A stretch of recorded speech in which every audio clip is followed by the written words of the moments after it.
ଯେତେବେଳେ ତୁମର ସାହସ ଆକାଶ ପର୍ଯ୍ୟନ୍ତ ପହଞ୍ଚେ, ମନେ ରଖ ଯେ ସେତେବେଳେ କେହି ତୁମର ରେଣା କାଟିବାକୁ ନିଶ୍ଚିତ ଭାବରେ ଆସିବ। ଦକ୍ଷ ବ୍ୟକ୍ତିମାନେ କାହାକୁ ଡରନ୍ତି ନାହିଁ କିମ୍ବା ସେମାନେ କାହାକୁ ଡରାନ୍ତି ନାହିଁ। ସେମାନେ କିପରି ଜବାବ ଦେବେ ତାହା ଜାଣନ୍ତି।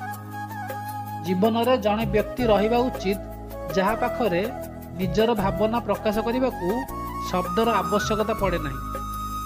ଜୀବନରେ ଦୁଇଟି ଜିନିଷ ଭୁଲିଯିବା ଅତ୍ୟନ୍ତ କଷ୍ଟକର। ଗୋଟିଏ ହେଉଛି ହୃଦୟର କ୍ଷତ ଏବଂ ଅନ୍ୟଟି ହେଉଛି ହୃଦୟର କାହା ସହିତ ସମ୍ପର୍କ। ଜୀବନ ତାହା ସହିତ ଖେଳିଥାଏ ଯିଏ ସର୍ବୋତ୍ତମ ଖେଳାଳି ହୋଇଥାଏ। ସମସ୍ତଙ୍କର ଯନ୍ତ୍ରଣା ସମାନ, କିନ୍ତୁ ସମସ୍ତଙ୍କର ସାହସ ଅଲଗା ଅଟେ। କେହି ହତାଶ ହେତୁ ବିଚ୍ଛିନ୍ନ ହୋଇଯାଆନ୍ତି ଏବଂ ସଂଘର୍ଷ ପରେ କେହି ଭଲ ହୋଇଯାଆନ୍ତି। ପ୍ରକୃତ ସମ୍ପର୍କ ଏବଂ ଅର୍ଥକୁ ସମାନ ଭାବରେ ମୂଲ୍ୟ ଦିଅ, କାରଣ ଉଭୟ ରୋଜଗାର କରିବା ବହୁତ କଷ୍ଟସାଧ୍ୟ କିନ୍ତୁ ହରାଇବା ବହୁତ ସହଜ। ନିଜ ଭୁଲ ପାଇଁ ନିଜ ସହ ଲଢ଼ୁଥିବା ବ୍ୟକ୍ତିଙ୍କୁ କେହି ପରାସ୍ତ କରିପାରିବେ ନାହିଁ। ଆମେ କହୁଛୁ ବନ୍ଧୁତା ଏଭଳି କର ଯେ ଶତ୍ରୁ ମଧ୍ୟ ତୁମକୁ ଭଲ ପାଇ ବସନ୍ତି। ଯେତେବେଳେ ତୁମେ କାହାକୁ ବିଶ୍ୱାସଘାତକତା କର, ସେ କେତେ ମୂର୍ଖ ତାହା ବିଷୟରେ ଚିନ୍ତା କର ନାହିଁ, ବରଂ ସେ ତୁମକୁ କେତେ ବିଶ୍ୱାସ କରେ ସେ ବିଷୟରେ ଚିନ୍ତା କର। ଜୀବନରେ ଝଡ଼ର ଆଗମନ ମଧ୍ୟ ଆବଶ୍ୟକ। କେବଳ ସେତେବେଳେ ଆମେ ଜାଣୁ କିଏ ହାତ ଧରିଥାଏ ଆଉ କିଏ ଛାଡ଼ିଥାଏ। ଜୀବନରେ ଆମେ ଯାହା ଚାହୁଁ ତାହା ସହଜରେ ଆସେ ନାହିଁ, କିନ୍ତୁ ସତ୍ୟ ହେଉଛି ଯାହା ସହଜ ନୁହେଁ ତାହା ମଧ୍ୟ ଆମେ ଚାହୁଁ। ନିଜ ପାଇଁ ନିଜ ଜୀବନ ବଞ୍ଚିବା ଏତେ ସହଜ ନୁହେଁ। ଯେତେବେଳେ ଆମେ ନିଜ ପାଇଁ ବଞ୍ଚିବା ଆରମ୍ଭ କରିବା, ସେତେବେଳେ ଅନେକ ଲୋକ ବିରକ୍ତ ହେବାକୁ ଲାଗନ୍ତି। ଯଦି ଆପଣ ଚାହାନ୍ତି ଯେ ଲୋକମାନେ ଆପଣଙ୍କୁ ଭଲ ବୋଲି ଭାବନ୍ତୁ, ତେବେ ଆପଣଙ୍କର ନାମକୁ ଭଲ ରଖନ୍ତୁ, କାରଣ ଅନ୍ୟ କୌଣସି ଉପାୟ ନାହିଁ। ଲୋକଙ୍କ ଭୁଲ ଧାରଣା ରହିଛି ଯେ କେବଳ ଗର୍ବ ହେତୁ ରାବଣଙ୍କୁ ହତ୍ୟା କରାଯାଇଥିଲା, କିନ୍ତୁ ଯେତେବେଳେ ନିଜ ମଧ୍ୟରେ ବିଶ୍ୱାସଘାତକତା ହୁଏ, ଜଣେ ବ୍ୟକ୍ତି ଗର୍ବ ପାଇଁ ନୁହେଁ ବରଂ ବିଶ୍ୱାସ ହେତୁ ହତ୍ୟା ହୁଏ। ସବୁଠାରୁ ଅତି ଘନିଷ୍ଠ ଏବଂ ଅତ୍ୟଧିକ ଦାରିଦ୍ର୍ୟ ଆମକୁ ସବୁବେଳେ କନ୍ଦାଇଥାଏ। ମଣିଷର ଜୀବନ କେବଳ ଏକ ବୁନ୍ଦା, କିନ୍ତୁ ଅହଙ୍କାର ସମୁଦ୍ରଠାରୁ ବଡ଼ ଅଟେ।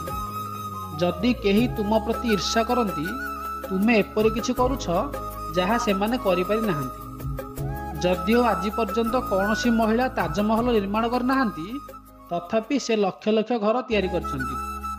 ଯେତେବେଳେ ତୁମେ ଭଲ ପାଉଥିବା ବ୍ୟକ୍ତି ତୁମକୁ କଷ୍ଟ ଦେବା ବନ୍ଦ କରିଦିଏ, ସେତେବେଳେ ତୁମେ ଜାଣ ଯେ ତୁମେ ତାଙ୍କୁ ହରାଇଛ।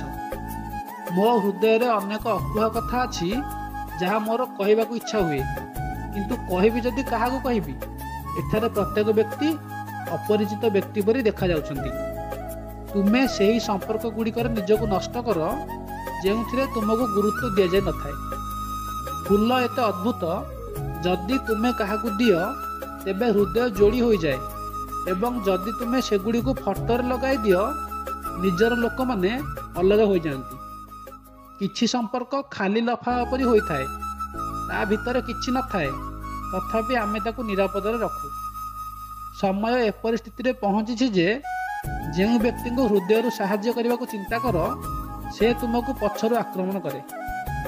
ଯଦି କୌଣସି ଅର୍ଥ ନାହିଁ, ତେବେ ଲୋକମାନେ କଥାବାର୍ତ୍ତା ବନ୍ଦ କରିଦିଅନ୍ତି। ଯଦି ଆପଣ ନିଜ ପାଇଁ ସମ୍ମାନ ଚାହୁଁଛନ୍ତି, ତେବେ ଅନ୍ୟମାନଙ୍କୁ ମଧ୍ୟ ସମ୍ମାନ ଦିଅନ୍ତୁ। ଯଦି ତୁମର କହିବାକୁ ଜିଭ ଅଛି, ତୁମର ମଧ୍ୟ ଶୁଣିବାକୁ କାନ ଅଛି। ଦୁନିଆର ପ୍ରତ୍ୟେକ ବ୍ୟକ୍ତି ଯନ୍ତ୍ରଣା ଅନୁଭବ କରନ୍ତି, କିନ୍ତୁ ତଥାପି ଆଶ୍ଚର୍ଯ୍ୟଜନକ ଯେ ସେ ଅନ୍ୟର ଯନ୍ତ୍ରଣା ଅନୁଭବ କରିପାରନ୍ତି ନାହିଁ। ସେହି ଲୋକମାନଙ୍କ ସହିତ ସମ୍ପର୍କ ସମାପ୍ତ ହେଲା ଯେଉଁମାନଙ୍କ ସହିତ ଲାଗୁଥିଲା ଯେ ସେମାନେ ସାରା ଜୀବନ ଏକାଠି ରହିବେ। ବନ୍ଧୁଗଣ, ଆଶା କରେ ଆପଣଙ୍କୁ ଏହି ବିଚାରରୁ କିଛି ଶିଖିବାକୁ ମିଳିଥାଇପାରେ। ଯେଉଁ ବାର୍ତ୍ତା ଆପଣଙ୍କୁ ଭଲ ଲାଗିଥାଏ ତାକୁ କମେଣ୍ଟ ବକ୍ସରେ ଲେଖି ଜଣାଇବାକୁ ଅନୁରୋଧ। ଦୟାକରି ଚ୍ୟାନେଲକୁ ସବସ୍କ୍ରାଇବ୍ କରନ୍ତୁ ଏବଂ ଏହିଭଳି ନୂଆ ନୂଆ ଭିଡ଼ିଓର ନୋଟିଫିକେସନ୍ ପାଇବା ପାଇଁ ପାଖରେ ଥିବା ବେଲ୍ ଆଇକନ୍କୁ ପ୍ରେସ୍ କରିବାକୁ ଭୁଲନ୍ତୁ ନାହିଁ।